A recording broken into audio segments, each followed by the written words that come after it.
of those four distinctively different pipe tobaccos, Old Briar, Dill's Best, Model, and Tweed present Martin Kane, Private Eye, starring William Gargan.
Now, let's see. Your first name is Shirley West. For 20 years, you were the confidential secretary to John Bixby. And according to the terms of his will, you're one of the major beneficiaries.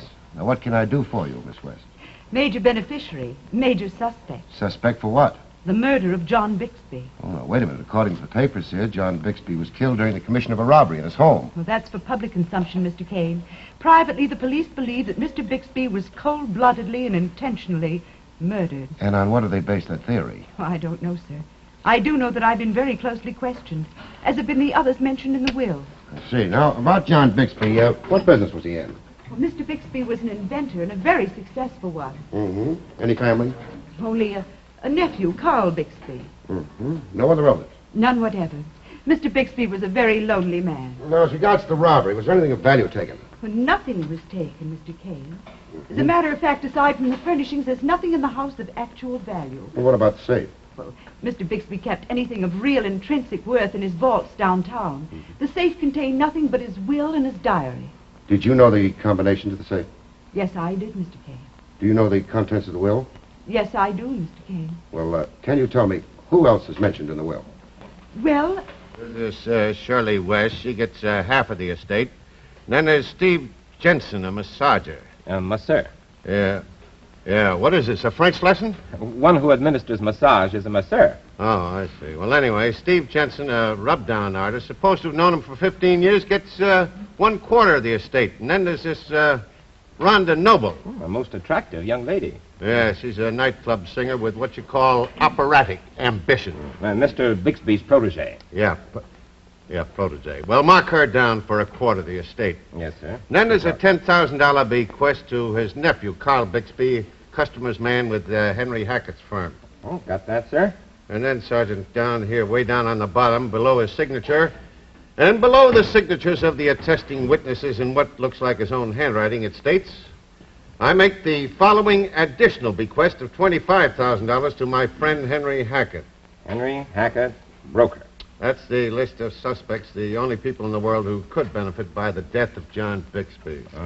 That's Shirley West, secretary. Yeah? Steve Jensen, masseur. Right. Rhonda Noble, singer with Check. operatic ambitions. Mm-hmm. Carl Bixby, nephew, customer's man for Henry Hackett. Yeah. And Henry Hackett, broker. Yeah. Oh, who let you in? Hi. Oh, quick flash of the badge, a few well-chosen words, and here I am. You dig up a client out of that bunch? Correction, Captain. The client dug me up, Miss Shirley West. Oh, yeah? Sergeant, take this will down to the laboratory and have it looked over, but looked over good. Yes, sir. Goodbye. Goodbye, Miss Kane. Hi, Sergeant. What's the picture here, Captain? The picture is murder, Marty, with a fancy frame around it, and the fancy frame is a phony burglary setup. Now, would you care to sort of elucidate on that for me, Captain? Elucidate, eh? Yes. You talk like Sergeant Ross. Uh-huh. All right, I'll elucidate. This place was broken into, but whoever did it was no burglar. The locks were jimmied by a rank amateur. Mm-hmm. The locks, huh? Yeah, What about the safe? that's just it. The safe was opened better than any professional could do it. Get the figure? Not yet. Well, you see, whoever opened that safe knew the combination of it and tried to make this look like a burglary. No, wait a minute. According to Miss West, the only thing of value in that safe was the will and the diary. Yeah. Huh. That puts a poser on it, doesn't it? Yeah? Now, why should anybody want to break in here and then open that safe? You're supposed to be a detective. Why, huh? Well, I don't know, except maybe to get a peek at the will, and then if they stood to gain by it, why, let them have it. Yeah, that's what we'd say, except that when we questioned him, we found out that everybody knew what was in the will. Everybody, that is, except Henry Hackett. Anybody hear the shots? Well, the servants did, but they're all way over on the other side of the house. By the time they got here, the intruder was gone. I see. Now, let me ask you something else, Marty. How long do you think a burglary like this would last? Well, I'd say, it wouldn't last or take over 20 minutes. Well, this one took over 2 hours. Over 2 hours? That's right. Well, now, how would you know that, Captain? Well, it's simple, my dear Marty. You know that massager? Yeah. Steve Jensen. Jensen, yeah. Well, he was here last night about 9 o'clock. Gave the old man a rub down, then sort of tucked him into bed. What time did he leave? Left here at 10 o'clock exactly by that clock. You know, he gets paid by the hour, so he See? checked it. Well, after that, everything was nice and quiet. But we happen to know just about when this burglar was here. How come? Well, you see, Marty, this is an electric clock. It stopped at 11:10. By mistake, the burglar must have knocked out the plug. Now, by the time the shots were fired and the burglar was here, it was 2 o'clock. Now, why should anybody be here over 2 hours? Riddle me that one, detective. Riddle me that one. Well, these are my findings, Sergeant. The writing down here, way down at the bottom of the will, the bequest to Henry Hackett, was done in different ink from that of the signer of the will. It was also written much recently, too. Would you say the handwriting was the same? Offhand, yes. But if you people have got any ideas to the contrary, we'd have to concentrate upon that, and the burden of proof would be on us. Yes, of course. Also, the pens were different. That is, the pen used in the signature and the pen for writing the bequest to Hackett were different pens. Huh? Is there anything else? No, that's about it. Well, thank you. Thank you very much. Oh, you'd better take the will. Oh, yes.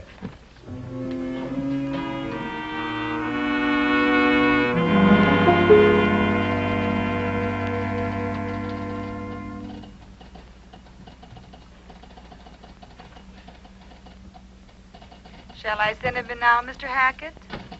Yes, please do. Well, I didn't know it was you. Colonel Henry Hackett. How are you, sir? Fine, Marty. Good. You know a saying that's come quite recently into vogue? Yes. Old soldiers never die. Come on, sit down, Marty. Thanks a lot. Well, I'm working on that John Bixby murder. Yeah, same messy business, that, huh? Yeah, policeman bothering you? Can't seem to get him out of my hair. I see. You haven't gone around killing anybody lately, have you, Colonel? It's Mr. now, Marty. I'm a complete civilian. All right. What about John Bixby, Mr. Hackett? Yes, Marty. What about him? The police are convinced that someone that was mentioned in that will murdered him. Yes, so they've been telling me. Look, sir, there's time when politeness is no more than hypocrisy, and this is one of those times. May I be blunt? Fire away. Could you tell me where you were between the hours of 11 and 2 last night? At my apartment. Asleep? No. Were you alone? I'd rather not answer that question, Marty. Well, the only reason I'm asking you is that you could exclude yourself as a suspect if you could prove where you were between 11 and 2. I still prefer not to answer that question, Marty. Suit yourself. Now, about that bequest in the will. Ridiculous. Absolutely ridiculous. Why ridiculous, Mr. Hackett? I was his broker, Marty. Nothing else. You see, we used to have a drink together occasionally, and I talked to him about his investments. And I don't think, all told, I saw the man more than 20 hours in all the years that I knew him. So why should he make any bequest to me? Could you use the money? Yes, I could. And at the moment, I could very well use it. I see. Mr. Cartwright would like to see you now. Thank you. I'll see him in a moment. Well, by the way, you have a Carl Bixby working here. That's right. Do you mind if I talk to him while you're talking to your Mr. Cartwright? Not at all, Marty. I'll send him right in for you. Thank you.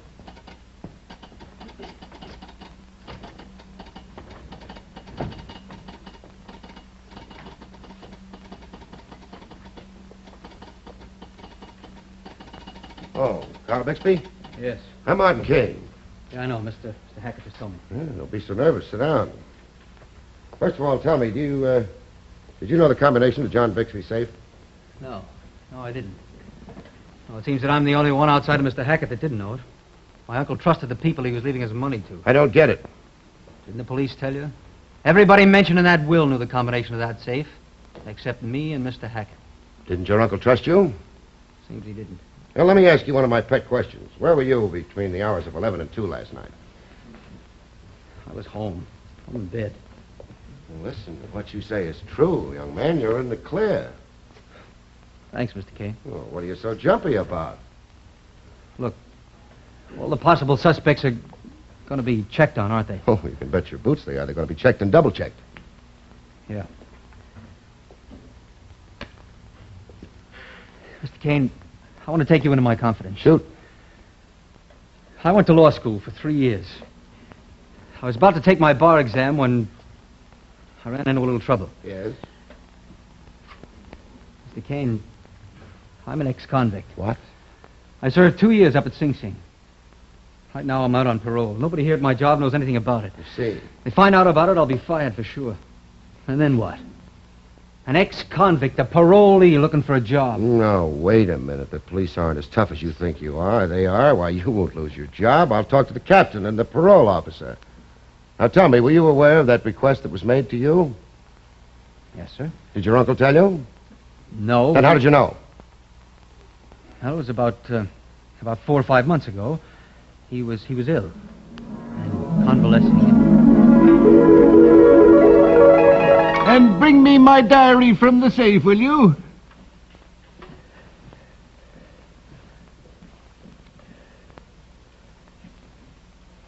Thank you, Carl.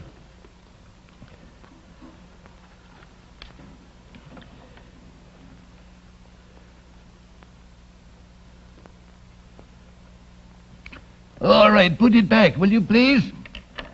And Carl, you've been a pretty good boy. A pretty good boy. You've measured up much better than I expected.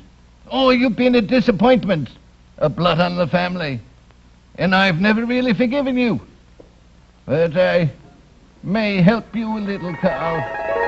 Just a little. Kane, I want to be on the up and up with you. I did look in that diary. I guess I was curious, and I found out exactly what my Uncle Will was going to be, including my own bequest. Well, was there any indication in that will that Henry, or in the diary that Henry Hackett was mentioned? No, sir. Well?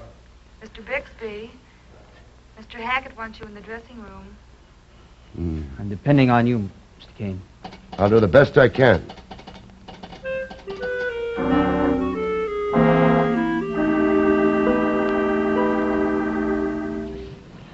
All right, Steve, that does it. Thanks, Shirley. You're a doll. Yes, a doll. And a murder suspect. As are you and Rhonda Noble. Where were you, Shirley West, between the hours of 11 and 2? I went to a movie. Got home about 11:45. Couldn't sleep. Read until about 3 and then popped off. How about you? Home in bed. Were you? Now, what do you mean by that? Look, Steve, I knew you wanted me to do these letters for you today. What's that got to do with it? Well, I was going to be tied up all day with work I had to do for Mr. Bixby. I had meant to tell you, but it slipped my mind. I still don't get the connection. When I got out of the movie, I suddenly remembered. I knew you were depending on me, and I didn't want to disappoint you, so I stopped by your apartment and rang the bell. That was at 11:30. So? There was no answer. So what did you do then? I went home. As I told you, I couldn't sleep. I called you on the telephone at 2:15. There was no answer that time either. Did you tell this to the police? Did you? No. No, I didn't. I didn't want to complicate things. Were you home, Steve? Yes. Yes, I was. That's the truth, Shirley. I was tired, dog-tired. I heard the bell ring at 11:30, and I heard the phone ring a little later that night. But I was just too tired. I didn't want to be disturbed by anybody. That's the truth, Shirley. So help me.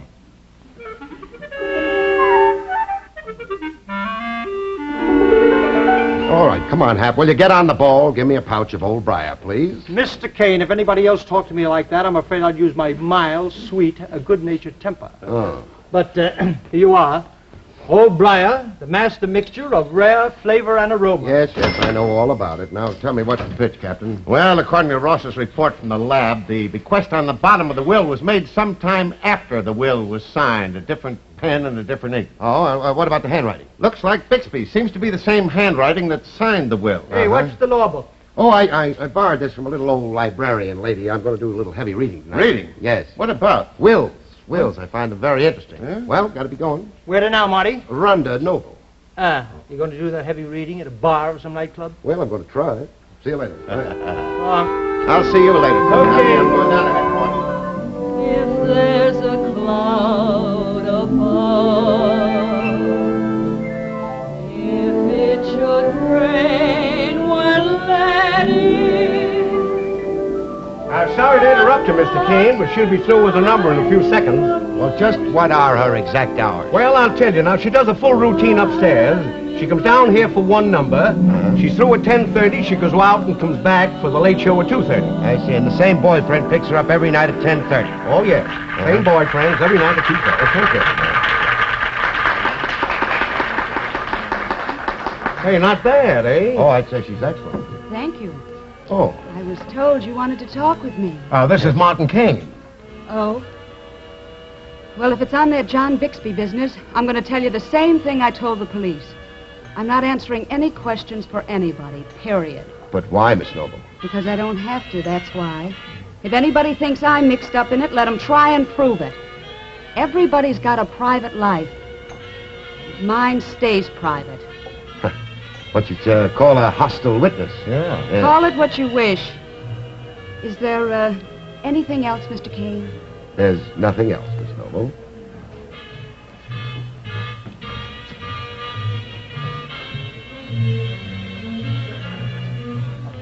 Hey, that's the boyfriend. Every night for the past 6 months at 10:30 sharp. Including last night? Uh-huh. Yeah. Now, let me freshen up your drink, Mr. Kane. All right. Oh, look, no more of that now. Please, you got a phone? I'd like to use a phone. Coming right at you, Mr. Right. Kane. Here it is. Fine, thanks.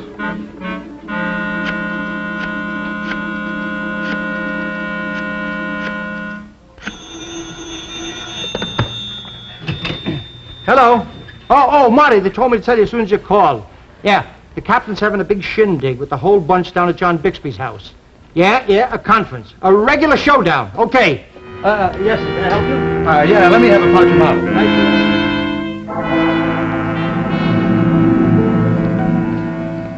Cops aren't dumb. Let's get that straight once and for all. For instance, you, Steve Judson.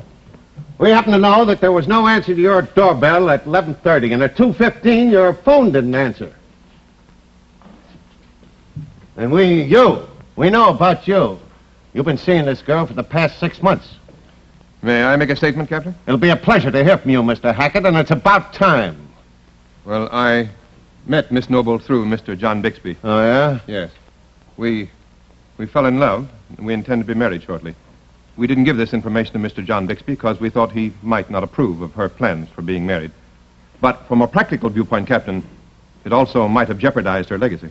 Yeah, look, Hackett, we're not interested in all these things that you're talking about. But, and this is a big but, because of your friendship with this lady, you might have learned the combination of the safe from her. And in that case? In that case, what's to stop you from breaking in here, opening that safe, getting a look at the will, and pumping a couple of bullets into your friend Bixby, huh? Hey, now, wait a minute. Now, you wait a minute. The will verified what you expected. Rhonda Noble gets 25%, which makes it close to $1 million, and there's a booby prize for you of $25,000. You knock the guy off, and you're rich. Very rich. Yes, you make a nice husband and wife team. And we happen to know that you can use that dough right now. May I say a word, Captain? Well, a word from you? Why, who could stop you from saying a word? Go ahead, type that word. Make it quick, will you? Do you have the will on your person? The will on my person? Oh, yeah, sure, I got the will on my person. Oh, fine, thanks. Oh, Mr. Hackett, would you write your signature on here, please?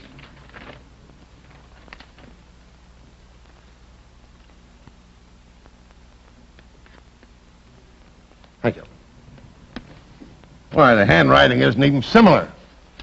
You're absolutely right, Captain. Mr. Bixby, would you put your signature on there, please?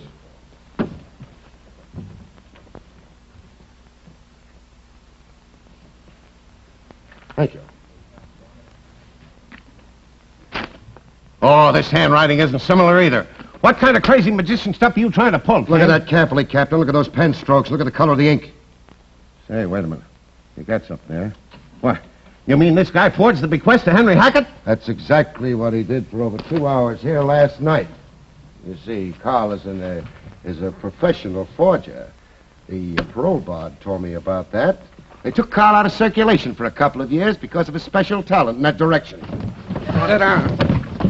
You mean Hackett put him up to this? No. Then why did he forge a bequest of $25,000 in favor of Henry Hackett? I'm coming to that. He became interesting to me when he told me that he didn't know the combination of the safe. Well, that's what he told us. Then he told me another story about getting the diary one day for his uncle when he was ill. But how could he do that if he didn't know the combination? That's where he slipped up just that once. Say, nice going, Marty. Yeah.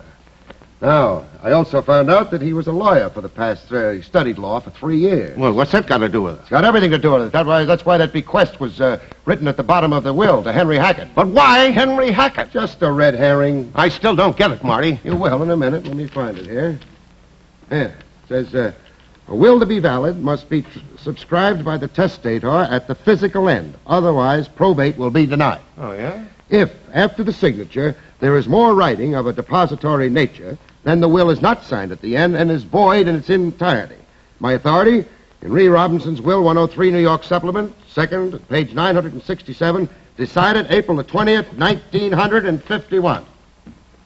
Hey, it's beginning to creep up on me. So, if he could have gotten away with it and the will was thrown out, no will, who would become the beneficiary? He would. He's the only living relative.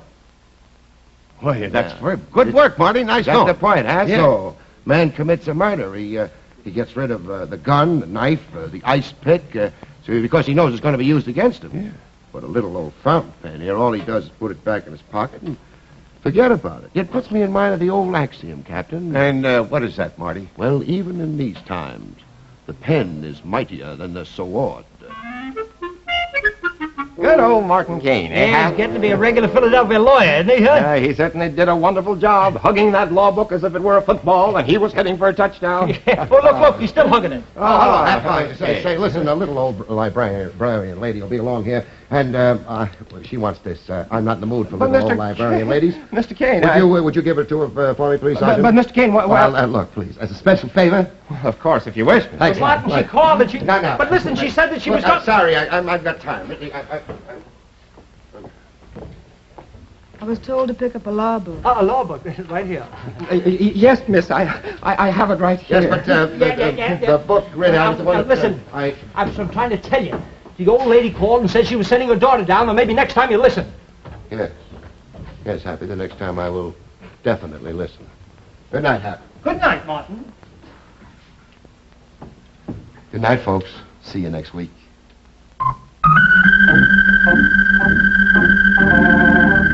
Martin Kane, Private Eye, has been brought to you by the makers of those 4 distinctively different pipe tobaccos. Old Briar, the master mixture of rare flavor and aroma. Dill's Best, flavor cut for extra mildness and cool smoking. Model so high in quality, so low in price. And Tweed, the shaggy rough cut tobacco. One of the 4, just right for your tobacco taste.